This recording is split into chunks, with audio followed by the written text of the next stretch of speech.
Assistant Professor, Maulana Majrul Haq, Arabic and Persian University, Patna.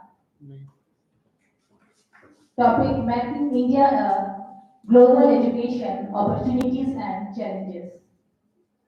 Okay. And last, Piyusha Kumari Pathak, the student of Shri Ramakrishna Sharda Ashram Teachers Training College, and her topic: the dynamic of education system and policies are completely studied.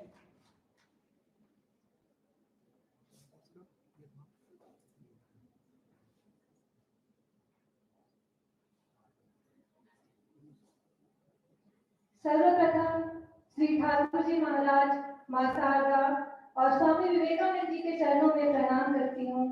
तत्पश्चात इस संस्थान के संस्थापक श्री तपानंद जी महाराज के चरणों में नमन करती हूँ और उसके बाद first of all thank you so much to our respected principal doctor Samapti Kaur sir and IQAC coordinator Dr. Parikshit Nayak sir for allowing me to present in front of all of you dignitaries present over here.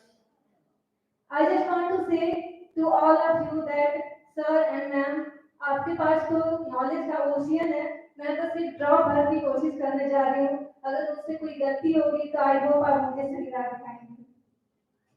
So नमस्ते जोहार, this is Piyusha Kumari Pathak, student of Sri Ramakrishna Sharda Ashram Teachers Training College, Hazaribagh. As you all know that today's topic is National Education Policy 2020 Future of India, and my topic is the dynamics of education system and policies, a comparative study. Next slide.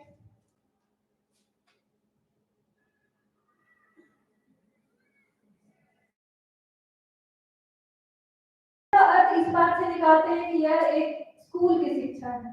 जो लोग school जाते हैं, different subjects को पढ़ते हैं, वह educated person है। लेकिन यह धारणा सही नहीं है, क्योंकि according to the study of doctor Parikshit Nayak sir, उन्होंने अपनी किताब आधुनिक भारत में शिक्षा का विकास में लिखा है कि अनेक विषय के पढ़ने के बाद भी एक व्यक्ति मूर्ख या बुद्धिमान हो सकता है।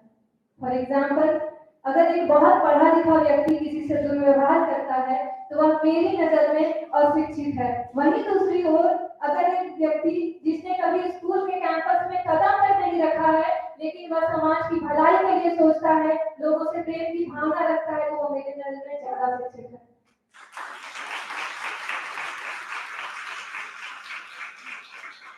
So the point is कि शिक्षा का स्वरूप भले ही अलग अलग हो, परंतु शिक्षा का अर्थ सीखना है और सिखाना है। Third slide please.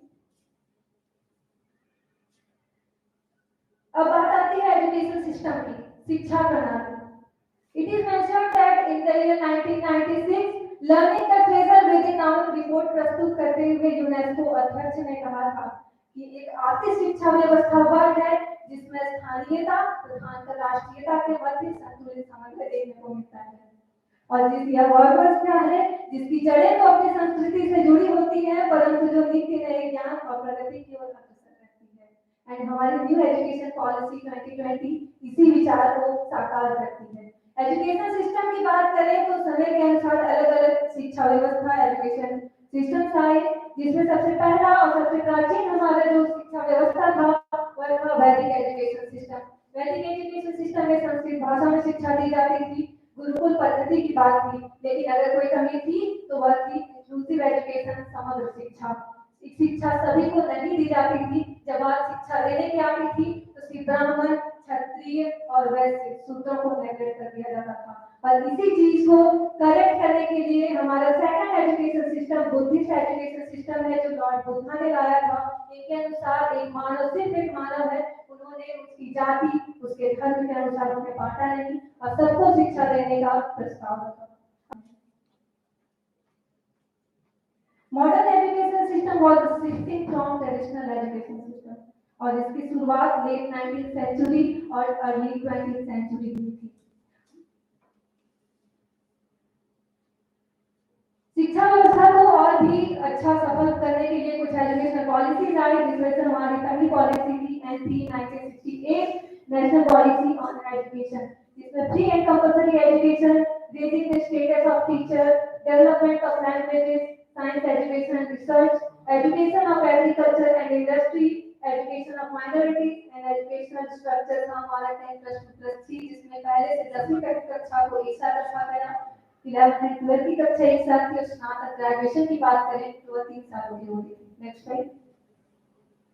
इसके बाद आई हमारी 1986 की policy, national Policy on Education, जिसमें नवोदय विद्यालय का प्रस्ताव रखा गया, एजुकेशन फॉर ऑल मूवमेंट चलाया गया, जिसे हम सर्व शिक्षा अभियान के नाम से भी जानते हैं।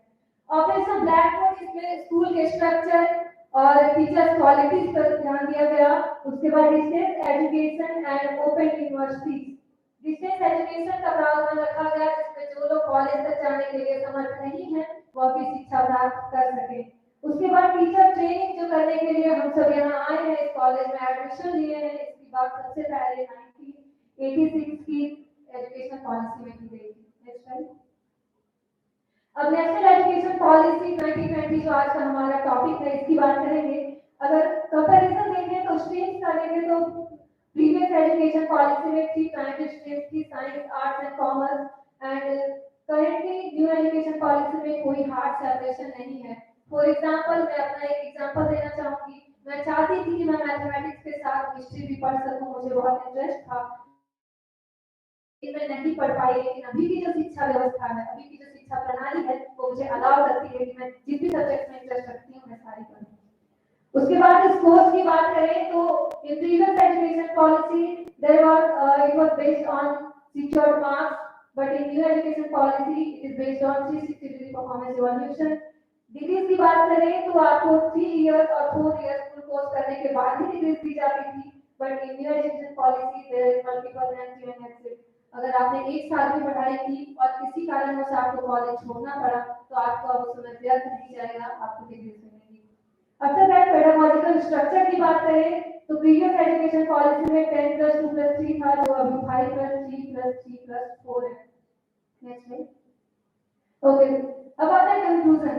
कंक्लूजन की बात करें तो हमारी जो न्यू एजुकेशन पॉलिसी है उसका एक ही मकसद है कि शिक्षा प्राप्त करने में आने वाली जितने भी बैरियर्स हैं उन सबको हटाकर घर घर गांव गांव तक शिक्षा पहुंचाई जाए और भारत के शिक्षा का स्तर को बढ़ाया जाए, और इसकी जिम्मेदारी हम होने वाले शिक्षकों पर है।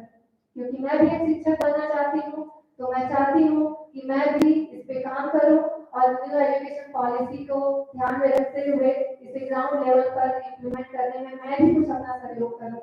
और जब ये ग्राउंड लेवल पर 100% इम्प्लीमेंट हो जाएगा तब मुझे विश्वास है कि जिस भारत का सपना महात्मा गांधी और अटल बिहारी वाजपेयी देखा करते थे वह भारत का निर्माण एक बार जरूर होगा, जल्दी होगा। धन्यवाद।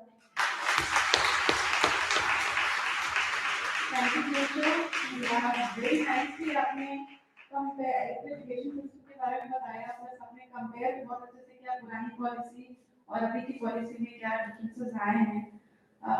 यहाँ पे मैं ये चीज पूछना, जैसे कि हर सिक्के के 2 पहलू होते हैं, तो एक ये मैं पूछना चाहूंगी कि जो हमारा एनईपी है, अगर आपने उसको अच्छे से स्टडी किया तो क्या डीमेरिट आपको नजर आता है? Let us talk on that also, because सबने यहाँ पे अच्छी अच्छी बातें बोली, लेकिन कुछ डीमेरिट या कुछ लिमिटेशंस जो आपको दिख रहा है। मैं एक डिमेरिट की अगर बात करूँ, मेरा पर्सनल सोच है अपना कि अगर बच्चों को मैं उनके लैंग्वेज, उनके लोकल लैंग्वेज में अगर मैं पढ़ाती हूँ, अगर इंस्ट्रक्ट करती हूँ, तो क्या वो इंग्लिश लैंग्वेज या फिर जो भी क्या मैं सारी किताबों को उनके लैंग्वेज में चेंज कर सकती हूँ? It is not possible actually, अगर मैं प्रैक्टिकली सोचूं तो ये पॉसिबल नहीं है। अगर मैं मैथमेटिक्स पढ़ा रही हूँ, मैं बच्चों को अगर समझा रही हूँ, अगर मैं उसे उनके लोकल लैंग्वेज में अगर मैं कन्वर्ट करके उन्हें बता भी देती हूँ, तो क्या वो फ्यूचर में इस चीज का इम्प्लीमेंट कर पाएंगे? Thank you. Thank you.